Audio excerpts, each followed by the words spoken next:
खूब पढ़ा लिखा होना अलग बात है और समझ होना बिल्कुल दूसरी बात। खूब पढ़े लिखे लोगों को भी पांचों वक्त की नमाजें पढ़ते और मंदिर का घंटा बजाते हुए देखा है, लेकिन दुनिया के बारे में जिनकी समझ दुरुस्त होती है वे लोग अपने लॉजिक से सृष्टि को समझते हैं। चाहे वो ज्यादा पढ़े लिखे ना हो, फिर भी उन्हें कोई बरगला नहीं सकता। वे अंधभक्त नहीं होते। समझ का पढ़ाई लिखाई से कोई संबंध नहीं है, बल्कि मौजूदा शिक्षा प्रणाली तो गधों की भीड़ तैयार करती है जिसमें समझ के लिए कोई जगह ही नहीं।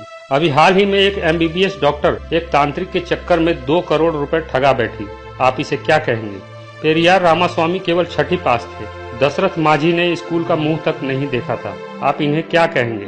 हमारी शिक्षा व्यवस्था जब तक रोजगार और अक्षर ज्ञान तक सीमित रहेगी तब तक लोगों में समझ नहीं आएगी, और इस शिक्षा प्रणाली से ऐसे नासमझों की भीड़ पैदा होगी जिन्हें आज हम अपने चारों ओर देख रहे हैं। केरल आपदा आई, गरीब अशिक्षित मछुआरे भगवान बनकर सामने आए। उन्होंने सेना के जवानों के साथ मिलकर सैकड़ों की जान बचाई, और पढ़े लिखे लोगों को हमने देखा कि वे सोशल साइटों पर कैसे अपने गधे होने का प्रमाण दे रहे थे। जो जितना ज्यादा पढ़ा लिखा था वो उतना ज्यादा अपने नासमझ होने का सबूत दे रहा था। RBI के एक वरिष्ठ अधिकारी जो कुछ ज्यादा ही पढ़ लिख गए थे, उन्होंने दावा किया कि ये सबरीमाला में औरतों के प्रवेश का प्रकोप है। विदेश में बैठकर देश के विकास को गति देने वाले कुछ ज्यादा ही पढ़े लिखे लोग केरल में राहत सामग्री के साथ कॉन्डम भेजने की बात कर रहे थे।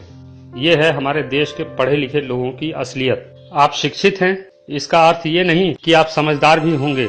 आप अगर देश की समस्याओं के मूल कारणों को लॉजिक से नहीं समझ पाते, राजनीतिक षड्यंत्रों को नहीं समझ पाते, धार्मिक पाखंडों के प्रति जागरूक नहीं हैं, तो चाहे आप कितनी ही डिग्रियां लेकर बैठे हों, आपकी समझ जीरो है। मान लीजिए आप एक ऐसी जगह हैं जहां आपके चारों ओर अंधकार है।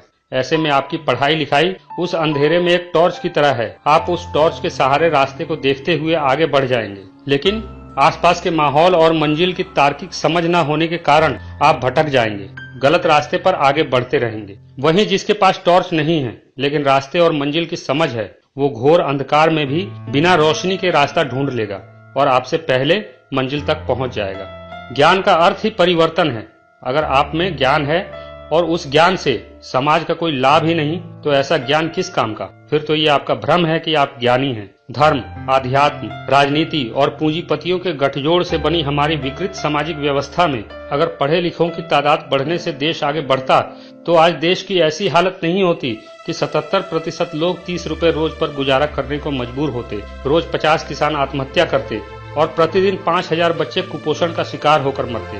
देश की ये तस्वीर बदलेगा कौन? अगर आप राजनीति से देश के उद्धार का ख्वाब देखते हैं तो आप कुछ ज्यादा ही पढ़ लिख गए हैं, क्योंकि ये संभव ही नहीं है। किसी भी राजनेता अथवा राजनीतिक दल के मैनिफेस्टो में देश का उद्धार है ही नहीं, बल्कि सभी देश का विकास चाहते हैं, और विकास का झुंझुना बजाते बजाते 70 साल बीत गए, फिर भी देश विकसित नहीं हो पाया। इसके कारण को समझिए। लोकतंत्र में 2 ही चीजें हैं, एक लोक, दूसरा तंत्र। तंत्र बनता है लोक से, यानी कि लोगों से। तो जैसी जनता वैसी प्रजा। फिर तंत्र लोगों को वैसा ही रहने देती है जैसा कि वो है, यानी जैसा राजा वैसी प्रजा। लोगों की गलत अवधारणाओं पर आधारित मान्यताओं को तंत्र और मजबूत करता है, और फिर ये सभी अवधारणाएं तंत्र का हिस्सा बन जाती हैं। इससे होता यह है कि लोग हमेशा भ्रम में रहते हैं कि उसका उद्धार उसका धर्म करेगा, उसका उद्धार उसका भगवान करेगा, और इस तरह तंत्र अपनी जिम्मेदारियों से पूरी तरह मुक्त होकर उन्मुक्त हो जाता है, उद्दंड हो जाता है। फिर उसे एक ही काम होता है, लोग यानी लोगों को हमेशा भ्रमित रखना। हमारे देश की सबसे बड़ी समस्या हमारी बदहाली, गरीबी नहीं है, बल्कि सबसे बड़ी समस्या तो ये है कि यहाँ पढ़े लिखे लोग समझदार नहीं हैं। आज देश में एक बेहद बड़ी आबादी पढ़े लिखे लोगों की है, और विडंबना देखिए कि जो पढ़े लिखे हैं उनमें देश की समस्याओं को हल करने की समझ ही नहीं है, और जिन्हें समझ है उनके पास संसाधन नहीं है। जिसे रास्ते की समझ है उसके पास टॉर्च नहीं है, और जिसके पास टॉर्च है उसे रास्ते की समझ ही नहीं है। किसी भी विकसित देश का इतिहास उठाकर देख लीजिए, वहाँ भी हमारे देश की तरह ही बदहाली थी, लेकिन वहाँ के पढ़े लिखे लोग समझदार थे। उन्होंने अपने ज्ञान से, अपनी समझदारी से अपने देश की हर समस्या को समझा और उन्हें दूर किया।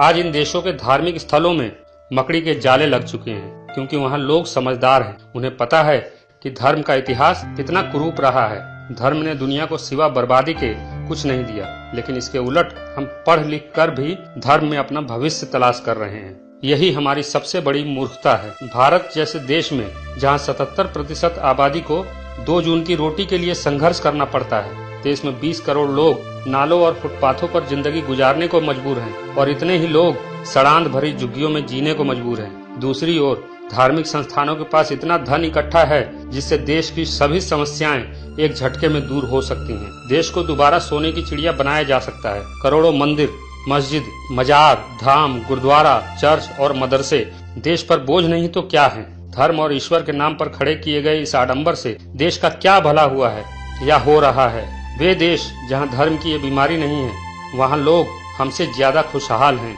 आखिर क्यों? बाबा और उनके दिन रात चलते सत्संग जो अध्यात्म के नाम पर लोगों को मोड़ते हैं, समाज के तार्किक दृष्टिकोण को पनपने से रोकते हैं। इन सब के अलावा मुल्लाओं की फौज, साधु मंडली के लोग देश और समाज पर बोझ नहीं तो और क्या है। ऐसे हालात में देश के कुछ पढ़े लिखे लोग जो खुद को ज्यादा पढ़ा लिखा समझते हैं, वे देश में रहकर देश की समस्याओं से निपटने की कोशिश करने के बजाय देश छोड़कर भाग रहे हैं। दुबई के महंगे फ्लैट्स में भारत के 50% पढ़े लिखे लोग रहते हैं।